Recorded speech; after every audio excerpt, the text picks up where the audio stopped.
Melanjutkan pembahasan sebelumnya, pada bab 1 bagian 1. Pembahasan akan kita awali dengan hukum pertama termodinamika, yang juga dikenal sebagai prinsip kekekalan energi.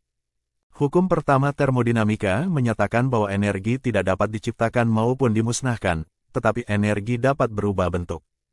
Oleh karena itu, setiap bagian dari energi harus diperhitungkan selama suatu proses.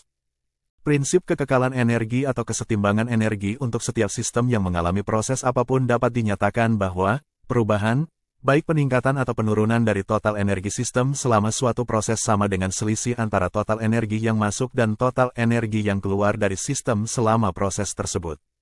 Energi dapat dipindahkan menuju atau dari suatu sistem dalam bentuk panas, kerja, dan aliran massa. Total energi dari sistem kompresibel sederhana terdiri dari energi internal, energi kinetik, dan energi potensial, sehingga kesetimbangan energi untuk setiap sistem yang mengalami proses apapun dapat dinyatakan sebagai hubungan sesuai persamaan.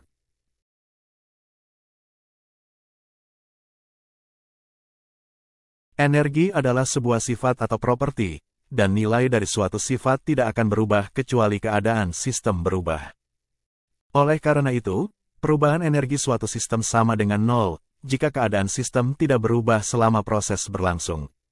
Yaitu jika proses tersebut adalah tunak, atau steady. Jika tanpa adanya atau tidak signifikan adanya energi listrik, magnetik, gerak, gravitasi, dan tegangan permukaan, maka perubahan total energi suatu sistem selama proses hanya merupakan perubahan dari energi internalnya. Artinya, delta E sistem sama dengan delta U sistem.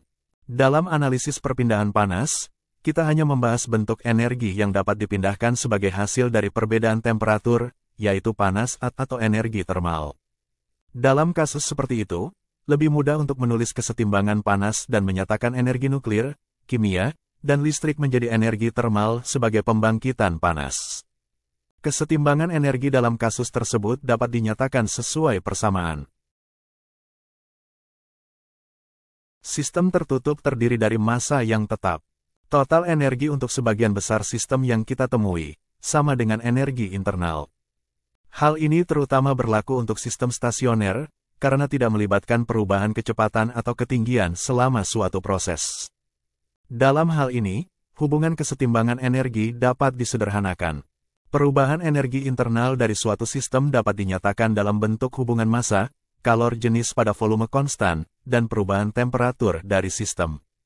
Ketika sistem hanya melibatkan perpindahan panas dan tidak ada pengaruh usaha atau kerja, hubungan kesetimbangan energi lebih lanjut dapat disederhanakan. Q adalah jumlah panas yang berpindah menuju atau dari sistem. Ini adalah bentuk hubungan kesetimbangan energi yang akan paling sering digunakan saat menganalisis sistem dengan massa tetap atau sistem tertutup.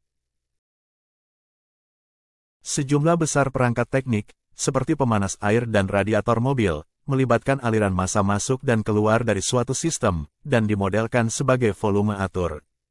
Sebagian besar volume atur dianalisis dalam kondisi tunak atau kondisi steady. Istilah tunak berarti tidak ada perubahan seiring waktu di lokasi tertentu. Lawan dari tunak adalah tak tunak atau transient. Energi total dari volume atur dari aliran tunak adalah tetap konstan. Artinya, perubahan total energi volume atur selama proses tersebut adalah nol. Dengan demikian, jumlah energi yang masuk ke dalam volume atur dalam bentuk panas, usaha atau kerja, dan perpindahan massa untuk proses aliran tunak harus sama dengan jumlah energi yang keluar. Jumlah massa yang mengalir per satuan waktu disebut laju aliran massa dan dilambangkan dengan m dot. Sebuah fluida dapat mengalir masuk dan keluar dari volume atur melalui pipa atau saluran. Laju aliran massa fluida yang mengalir dalam pipa atau saluran sebanding dengan luas penampang dari saluran, densitas atau kerapatan, dan kecepatan fluida. Aliran fluida melalui pipa atau saluran dapat dianggap sebagai aliran satu dimensi. Artinya, sifat-sifat alirannya dapat diasumsikan berubah hanya pada satu arah, yaitu arah aliran. Sehingga, semua sifat dianggap seragam pada setiap penampang yang tegak lurus terhadap arah aliran, dan sifat-sifat ini dianggap memiliki nilai rata-rata di seluruh penampang.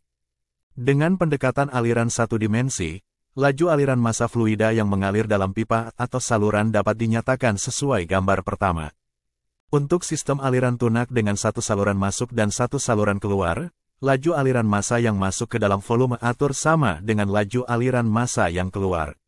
Ketika perubahan energi kinetik dan potensial dapat diabaikan, dan tidak ada usaha atau kerja, maka kesetimbangan energi untuk sistem aliran tunak tersebut disederhanakan sesuai gambar kedua. Panas dapat berpindah melalui mekanisme konduksi, konveksi, dan radiasi. Mekanisme perpindahan panas dapat berubah saat panas berpindah dari satu media ke media lainnya. Sebagai contoh, panas yang berpindah secara konduksi ke permukaan luar dinding rumah di musim hujan, kemudian terjadi konveksi oleh udara dingin luar rumah, dan di saat bersamaan, panas dipancarkan atau berpindah secara radiasi ke lingkungan. Dalam kasus seperti itu, analisis interaksi energi di permukaan perlu dilakukan dengan menerapkan prinsip kekekalan energi pada permukaan. Sebuah permukaan tidak memiliki volume atau massa, sehingga tidak memiliki energi. Oleh karena itu, sebuah permukaan dapat dianggap sebagai sistem fiktif yang kandungan energinya tetap konstan selama proses seperti pada sistem tunak atau aliran tunak. Kesetimbangan energi untuk sebuah permukaan dapat dinyatakan sebagai total energi masuk pada suatu permukaan, sama dengan total energi keluar dari permukaan tersebut. Hal ini berlaku untuk kondisi tunak atau steady, maupun kondisi transien, dan kesetimbangan energi permukaan tidak melibatkan pembangkitan panas karena sebuah permukaan tidak memiliki volume.